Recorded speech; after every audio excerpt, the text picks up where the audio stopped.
Hello, my name is Matt Batsby, Chief Behavioural Scientist at RGA, based in London. My role is to use behavioural science to help improve long-term health and financial behaviours. I do this by helping RGA and our clients to create products, policies, communications based on how people really do think and behave, rather than how we think they should think and behave. We apply this across the value chain, from customer engagement, underwriting, claims, risk management, etc. But today I want to talk about an issue that works across all of these. I want to talk to you about risky feelings, about how emotional reactions to risk are driving behaviours that impact us all.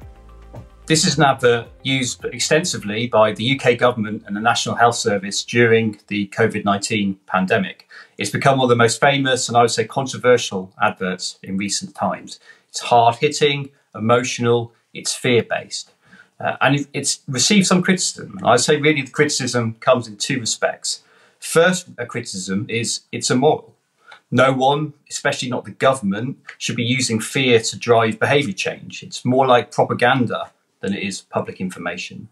And the second criticism is it's unnecessary. If something is risky, just tell people the facts. And it ties into the morality bit as well, really, that if you're having to use emotions, if you're having to use fear in particular, then perhaps that's because the facts aren't strong enough. Now, both may be, valid criticisms in their own way, but I think they're based on the wrong premise. And that's the premise that emotional reactions to risk are unnecessary and maybe even unwelcome. Today, I'm going to argue that emotional reactions to risk are actually the opposite. They are useful, beneficial, important, sometimes even essential within decision making. And rather than trying to remove emotions from risk decision making processes, we need to embrace them and harness them to tackle the key issues we face from today, from COVID to climate change and to risk protection. And I'm going to focus specifically on what it means for the sales of risk protection and argue that it's because people don't seek or react to risk information in the ways we might think they do, that protection often has to be sold rather than bought.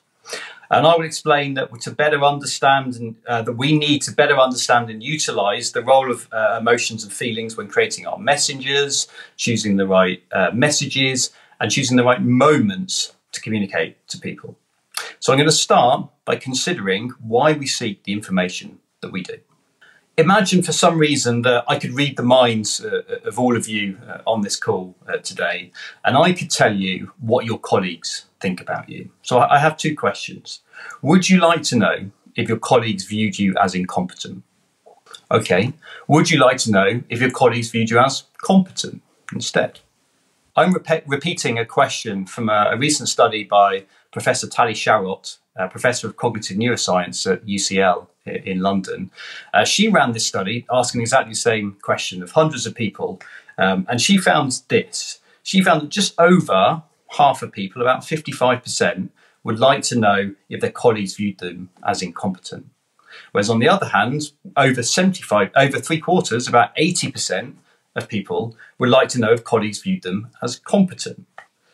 Now, why is there this different? Knowing people think you are competent is nice. It's a great thing to know if people think you are competent. But surely knowing that people view you as incompetent is more useful. It's the more practical information here. Knowing that your colleagues view you as incompetent could be important. It could save your job. If your colleagues think you're incompetent, you could be at risk of losing your job. Surely it's the more worthwhile information. If you're going to see the results skewed to one way rather than the other, we'd have thought it would be that way, really. Why would you avoid potentially useful information? That seems so strange, but it's a really important question because all through our daily lives, we go searching for information, deciding what information to seek, what information to use. And it's a question that behavioural scientists have been interested in for a long time, why we seek the information that we do and how we use it. But it's fair to say the COVID pandemic has brought that to the fore more than ever. Because one of the unique aspects of the pandemic has been it's the first of the information age. First of the digital age. We've had websites like this, Johns Hopkins University, or Our World in Data. So all this data all the time being updated about COVID. We had, particularly during the peak of the pandemic, we had many governments did daily press conferences, all the media, all the social media. It had never been easier to inform ourselves about this new risk and potential impact to us, our families, our communities, etc. But despite those dramatic consequences of COVID and all this information, what we actually saw was many people avoiding useful information about it. This research from Reuters Institute in the UK showed that some people started to actively avoid news during the first weeks of the COVID pandemic, at the height of the uncertainty and unpredictability, when we probably needed the information the most. So in 2020, just 20% of respondents said they never actively sought to avoid news. This compared to 48% in 2018 who said that they never actively avoided news. And this news avoidance was distributed equally amongst different social economic groups, with only small differences really based on income and education, etc. And whilst this was the UK, we saw similar, perhaps slightly less pronounced, but similar trends in other markets around the world. So let's dig into this. Why don't we always seek out the best risk information? Why do we sometimes actively ignore the best risk information? Well, it all comes down to how information impacts upon us. Because information impacts us in three ways. First of all, it impacts our action. It changes what we do. People generally want information that helps them make better decisions, take better actions. So seek rewards, avoid risk, etc. So we judge information on its instrumental utility. How useful is it in helping us make a better decision? So, for example, if we were given the option of having a genetics test for cancer that has high instrumental utility, can help me make a better decision about treatment, etc., that impact would impact my action. And this is what we see as a kind of the classically rational reason given for seeking information. It's therefore what we tend to focus on when we think about how information will change other people's behaviour. But there is a second impact of information. It also changes how we feel. By that, it means it has an emotional impact on us. Sometimes we seek information that has no relevance to our actions, but just for the way that it makes us feel. We judge its hedonic utility. Does it make me feel better? Does it make me feel worse? So, for example, with that genetics test for cancer we were talking about, knowing that you have a genetic predisposition can cause fear, anxiety. It's an emotion people want to avoid. So when they decide whether to get a test or not, they're weighing up the two options together. We see this all the time. We know that people weigh themselves less frequently as they start to put on weight because they're trying to avoid the negative news. When we looked at that news avoidance, what Reuters talked about, the main reason why people said they avoided news was because it was bringing them down. It had a negative emotional impact on them. There's also a third impact of information. Information changes the way that we think. It changes our cognition. It changes how we see and think about the world around us. So that means sometimes we seek information purely for its cognitive impact. We want to better understand the world around us, seek information and enhance our ability to do this. Most of us have our own beliefs about how the world should work, whether this be ethical or practical, and we find information that goes against these views discomforting, painful almost. We therefore tend to judge information based on its cognitive utility, its processing utility. How easy is this information to integrate with my existing beliefs, my existing values? If it's hard, I want to avoid it if I can. Which means our search for information is often not neutral. So, for example, if the answers to protecting against COVID or against climate change are seen to involve an increased role for government above the roles of an individual, then if I'm someone who believes in the importance of personal liberty and small government, etc., I might avoid information showing that climate change or COVID is a problem because I'm forced to integrate it in a way that I don't want to. So these are the three motivations for seeking information. People assess the information that comes in and integrate them into the decision to decide what information they want to seek and to use. If you understand this, then you can start to understand how access to information can influence behaviour in counterintuitive ways. A famous example within the behavioural science world is calorie counts on menus. Now, the US introduced this in many states a few years ago. In England, it's just been introduced. Many countries around the world have introduced or are looking at adding calorie counts to menus. So you go to a restaurant, you're given the menu, you're told how many calories there are in each meal. The idea is simple. If you have more information, you'll make a better decision. You'll pick a meal with fewer calories. You'll be healthier. Now, unfortunately, the evidence about whether this works or not is mixed. Some evidence says it has a small impact. Some says it has none. Some says it has a negative impact. And that's because when you dig into it, actually how this information impacts us is perhaps different to how people predicted. So if you look at the impact it has on our action, we have to decide what is it that action that people want to take. So we're assuming that people want to take the action of eating healthier, but perhaps people want to take the action of eating the tastiest meal or the best value meal. And if you find two burgers, same price, and one's got double the calories, you might assume that one's better value and tastier. On the cognitive part, sometimes seeing meals that we thought were healthy but are not can go against our beliefs. So, not all vegetarian food is healthy if it's deep fried. So if I see that and it goes against my beliefs about my diet, etc., then I might resist that information. And what's interesting is that we're seeing that perhaps people aren't making the better decisions that we hope they would, but they are having an emotional impact. So people are sticking with the meals they had previously, but feeling sadder about it. As one of the creators of the program said, rather than creating a nation of salad eaters, we're creating nations of sadder hamburger eaters. And I think this explains some of the risk attitudes and behaviours that we've seen during COVID, from mask wearing to vaccination. People had not behaved in the ways we might have expected them to do. And there's some interesting evidence about how risk perception has influenced behaviours and actually how people are perceiving risk in the first place. During the start of the pandemic, there was an interesting report from the University of Cambridge, which studied people in 10 countries, about 7,000 people in those countries. And it showed that although all participants had relatively high risk perception, it didn't exactly correlate with the actual risk.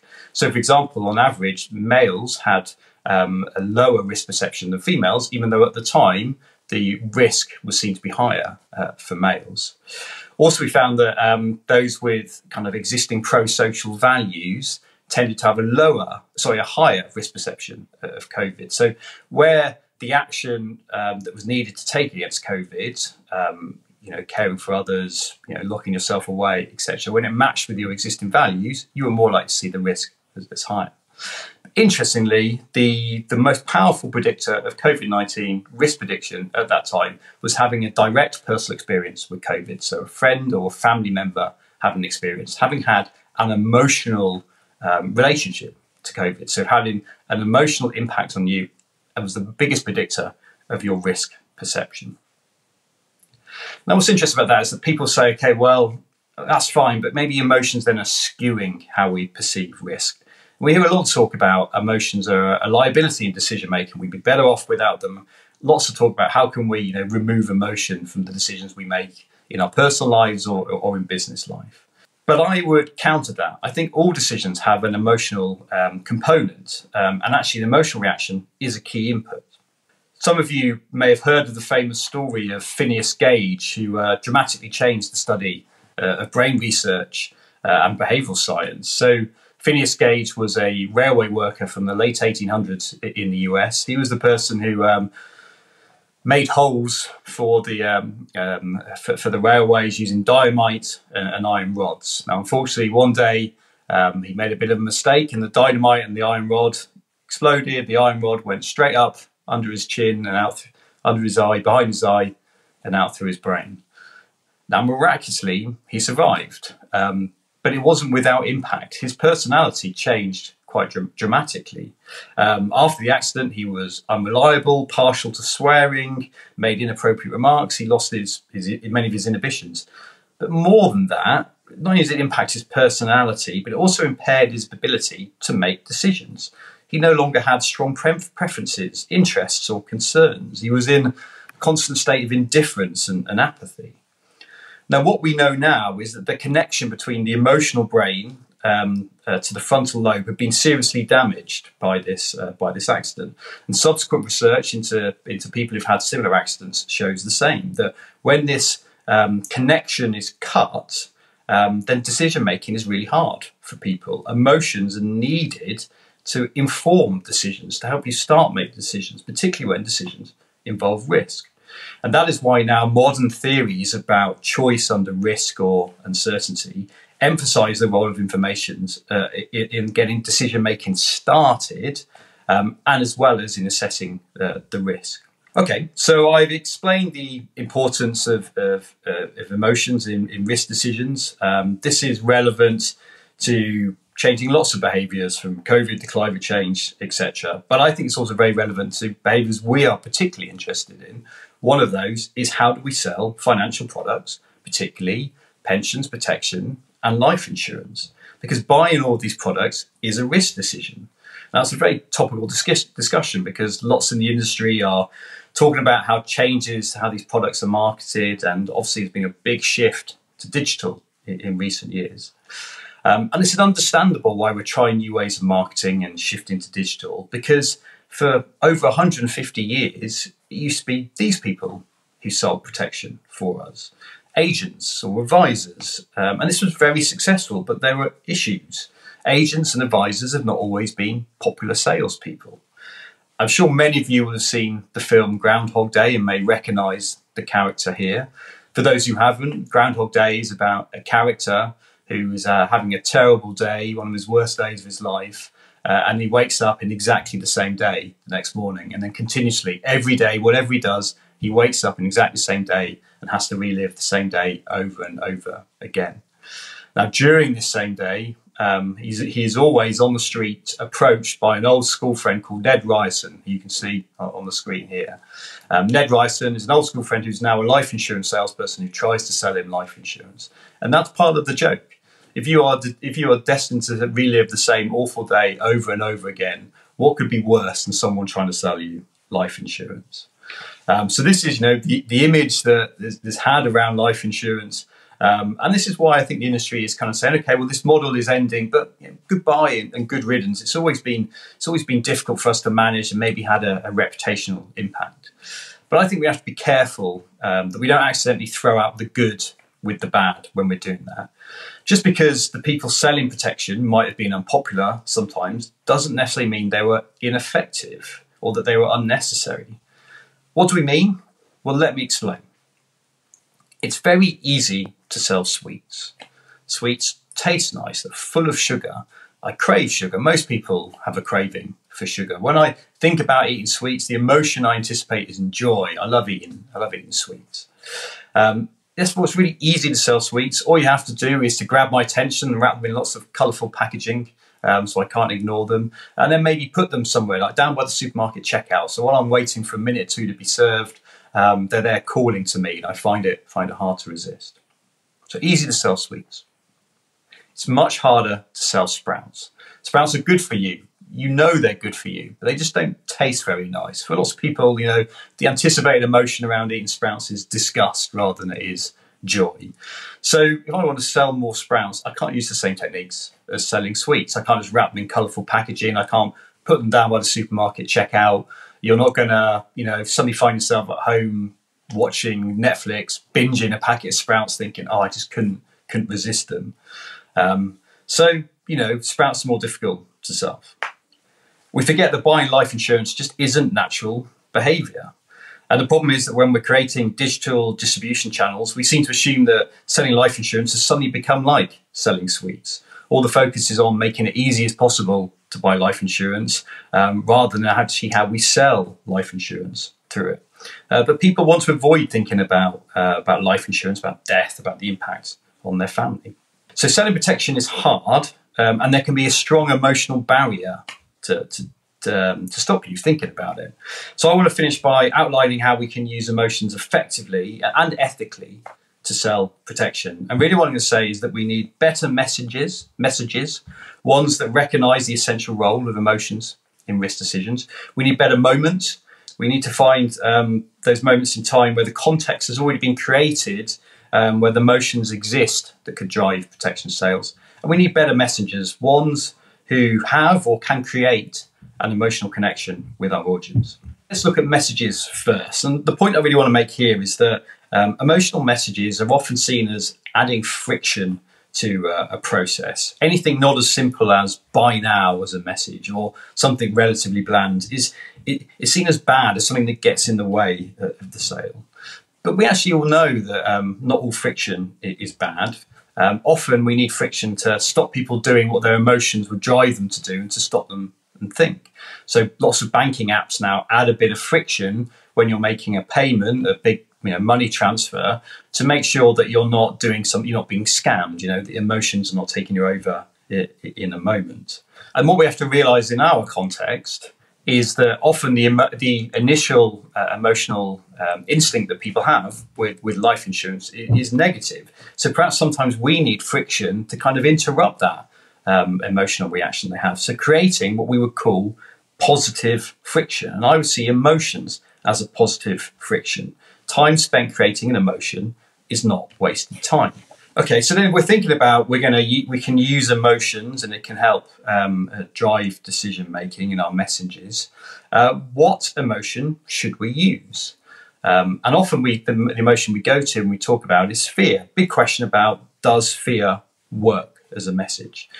We've been talking a lot about fear already today. So in that COVID advert, big question in climate change, are fear messages necessary? Are fear messages moral? It's always a big question as well in our industry about selling protection. So the question, does fear work as an emotional message? And the answer is yes, but with caveats. So the first caveat is that people are not always motivated by the reasons that we think they should be. And therefore, they're not always scared of the things that we think they might be scared of. So a great example of this is in health behaviour change. People are not always motivated and scared by the long-term medical consequences of something that we might think they are. So here in front of you, you can see an example of a public health campaign aimed at reducing alcohol consumption in the UK, run by the National Health Service. The first message is alcohol affecting your health. It can increase your risk of bowel cancer, etc. Was found to be less successful than this second message. Is alcohol affecting your appearance? It can increase risks of saggy skin, premature aging, etc.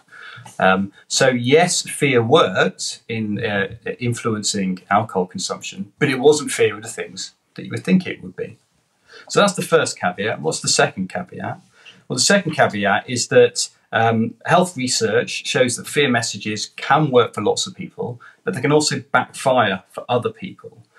And think about that kind of emotional and cognitive element of information that we talked about earlier. When someone identifies strongly as a smoker, so it's part of their cognition, their identity, then a really strong emotive message around not smoking, maybe with an emotional, powerful image attached to it, can actually impact their self-esteem because their identity very strongly is part of a smoker. So if they want to maintain that identity, the easiest thing for them to do is to increase their favourable attitude to cigarettes, to ignore that information.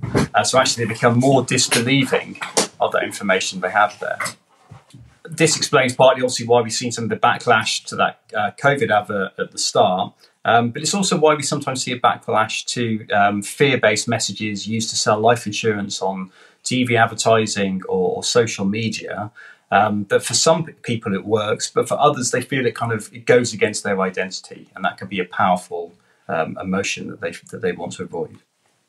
So are there other emotions apart from fear that we can use? Well, there are lots of emotions out there. A psychologist called Robert Plutchik suggested there are 8 key emotions that have evolved and are shared amongst all humans. And it's the strength of these reactions that make them so powerful. So what you can see in front of you is the emotions, and they increase in intensity as they get towards the middle. So these are key emotions, and other emotions are a combination of those. So sadness plus disgust equals remorse, for example. So lots of insurers try to look at using other emotions in their sales, love, pride, etc. But let's look at remorse, so sadness plus disgust, because this has been tested in an insurance context in the past. So, for example, a study asked participants who were playing a computer game in a lab situation where they were started off with a certain amount of money and they could win or lose extra money as they went through the game. They were offered the chance to insure themselves against losses as they went through the game. So for a premium, they can insure most of their losses. And what the experiment tried was 3 different messages. So all based around remorse. So message number 1, if you don't get insurance and lose all your money, you'll end up really wishing you had gotten the insurance. So remorse about not getting the insurance. Second message, if you spend money to get insurance and then never use it, you will end up really wishing you had never gotten insurance. So remorse about the fact that you'd spent money, wasted money. And then the final one was a control message. So no emotion there at all. If you don't think this through carefully and things don't turn out well, you will end up really wishing you had taken more time to make your decision. So what happened? Well, you find that those who are primed to anticipate losing money through not buying insurance spent more on insurance. Those who were primed to anticipate losing money through buying insurance spent less on insurance. And the control group remained in the middle. So we can see that the emotion of remorse can impact people's insurance decisions in either way, depending on how you use the emotion. So, could remorse work now in the kind of the context that we want to use it? Well, it's fair to say it has worked in the past. I don't know if any of you have been to Nashville or are big into country and Western music. If you've been to Nashville, you may have been to see the Grand Ole Opry. It's a country music concert broadcast live on radio every Saturday night. It's the longest running radio show in US history, started in the 1920s. Millions of listeners, and it made the career of loads of country music stars, Johnny Cash, Dolly Parton, etc. In fact, its slogan is the show that made country music famous. Now, a little known fact about this is that the show was actually created by a life insurance company, the National Life and Accident Insurance Company. So they started the radio station in the 1920s, and the station was called We Shield Millions, WSM. They wanted to get their name and insurance into people's home. So they created the context to do it. So they used to play this every Saturday night. And what is country music all about? It's about remorse, loss, death, regret, etc. So they played this, and salespeople used to wander around the streets and the towns where people were living, and they'd listen out for who was listening to the radio show, and they'd go and visit them on Monday to try and sell them the insurance products. Now, I'm not saying we need to be inventing new forms of music. I think that's a bit extreme, but creating the emotional context is not wasted time in insurance. It's one of the reasons why I always worry that we rush through the beneficiaries part of an insurance application. This is the one part of an application with real positive emotional impact. Well, also, this example shows that we need to focus on the right time and place. So it's not just about the emotion, it's about going to see people on that Monday morning. And that's what we have to realise. Digital isn't a place, it's about a time. Digital isn't just a place, it can get to people in a certain place at the right time. This is when we come to our second point, which is we need to have better moments, what we call predictive moments. So where and when is the right time to talk about life insurance? Now, I would say it's when emotions already exist that make life insurance more appealing. So let's step back about that. How do we often make a judgment about whether something is risky or not? Yes, we could do lots of research, calculate everything, but what lots of people do is use a shortcut called the availability heuristic. If something is easy to be recalled or easy to be imagined, then it must be more likely to happen. It must be more important. That's why we see, after natural disasters, floods, earthquakes, etc., we see insurance coverage often goes up, because even though the risk may not have increased in a different part of the country, people have seen it on TV, they've had friends and family who suffered, it feels more available, it feels more risky. And we've seen this in life insurance as well. So there's some evidence that COVID has had this impact. Sales have risen in some markets, most notably the US, certainly not all, but we could see why they may have risen. Suddenly, for most people, many people who've never really thought about the risk of dying and dying young, COVID made that risk so much more visible and visceral. And whilst there might have not quite been the panic shopping that was predicted at the start, I think it's fair to say that the risk has been more available to people. But we can't rely on events like this. This memory will fade over time. We don't rely on kind of like natural disasters like this to sell life insurance. So what are the other events that make the feelings of risk more available to someone? Now, one of those events has been travel in the past. Life insurance used to be sold in airports, as you can see from this image here. There was a point, people were scared of flying, they were away from their family. It was a good time to sell insurance. It was a moment when feelings of loss and risk were already there. Therefore, you were coming in with life insurance to help assuage those feelings that people had. But are there other events that we'd be looking at? We don't necessarily want to be selling life insurance in airports again. Well, RGA conducted some research into this, and what we found was that life events are very important for awakening people's needs for life insurance. The chart you can see in front of you shows the percentage of people of our sample that owned a life insurance policy, and the percentage who changed their policy within the previous 12 months. And you can see that people's life events are associated with this. So people who bought a property in the previous 12 months were more likely to own a policy, but also the people in the process of buying were more likely to change their insurance. Okay, we know about that. We know this is a big impact on people's preferences to buy insurance. Similarly, people who had children under the age of 18 were more likely to own and to have changed the policy. Again, a milestone we've always known about it. Perhaps more interestingly was that we also found out that people who'd suffered a bereavement or knew someone who had were more likely to have changed and to have owned a life insurance policy. This was exaggerated for people who knew someone where the bereaved had left dependents. And what's interesting about that is because a bereavement for someone else doesn't objectively change your risk, not like having a child or buying a house does, but it does remind you of the risk that you face. The context brings it to the top of mind. It awakens your need for life insurance. So I think what this tells us is, just like life insurance vending machines in airports, approaching customers in the right context online can make them more receptive to life insurance messaging. And by the right context, I mean when the life events make insurance relevant and the information around them makes the risk top of mind. So how can insurers use ideas to make marketing more likely to cut through? One of the areas, I think, is through embedded insurance, by placing insurance purchase journeys within other relevant products that people are naturally more engaged with and more aligned to stages of life. Now, this has already started to happen with some products such as digital mortgages, for example. So more people buy their mortgages online. Can we build it into that digital mortgage journey? But importantly, we want to be embedding it into moments, not just the products. So can we be looking at other digital experiences related to other moments in time? So we know a lot about people having children impacting life insurance. How can we embed life insurance into pregnancy and child planning services or child savings, for example? How can we build into things such as international remittance services? There's probably no more moment in life that you see the impact that your money has on others than when you're sending it back to your friends or family back in another country. Are there these moments where we can build life insurance and life insurance messages in where the context is better? So that's better messages and better moments. The final point is better messengers. So ones who have or can create an emotional connection with our audience. And often these are the people who are most similar to the audience that we're trying to reach. We see this in health. We saw this a lot with COVID vaccinations, that the best way often to reach minority groups was to use messengers who they had an emotional connection with. We've seen a bit in life insurance, surprisingly.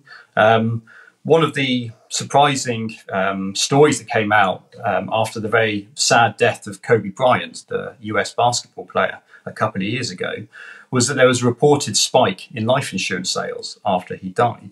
Many people strongly identify with people like Bryant, even though he's a very rich sports person. They saw them as someone similar to them. They had an emotional connection. So when he died, it made the feeling of risk seem greater to them.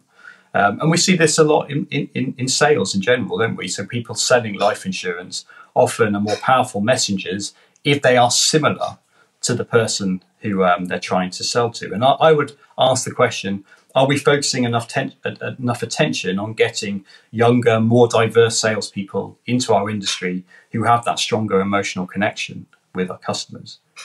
So better use of messages could have a positive impact on financial behaviours, on life insurance, etc. And also, we have to recognise that we see a negative side of this as well. There are negative messages on, Facebook, on calling people up, on TikTok, Instagram, etc. Influencing bad financial decisions.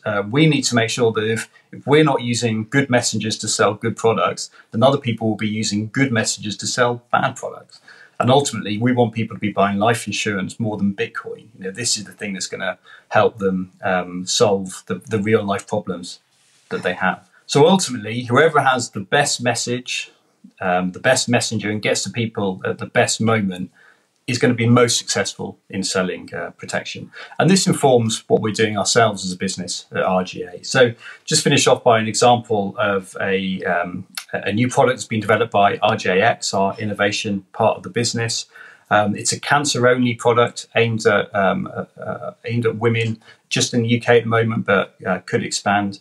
And really what this is bringing together is all these points. So it's trying to find a product that has high emotional resonance to people already. So cancer, people have a strong emotional reaction to. So much more than just death in general. People know someone who's had cancer, they hear about cancer, they have fear of cancer. So it's a great way to get into people. And using messengers and a general tone of voice which really matches the audience that we're trying to reach, and really to kind of get to people in a different way than previously. And using places like Instagram and other social media to get to people in the moments of time when they're most receptive to these messages. Okay, so I'm going to conclude by coming back to the advert I showed you right at the start. As I said, that critics really kind of pose two questions about this. Is a message like this ethical, and is it necessary? Well, we're looking at the necessary. I hope I've explained that actually emotions aren't something we can remove from decision making. They're a fundamental part of it. And actually we need to understand the role of emotions and really utilize emotions where we can.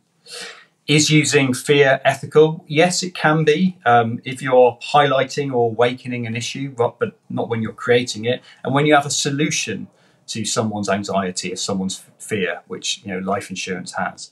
But much better to get to people when life events have created this fear and anxiety for them than trying to create this for them as well.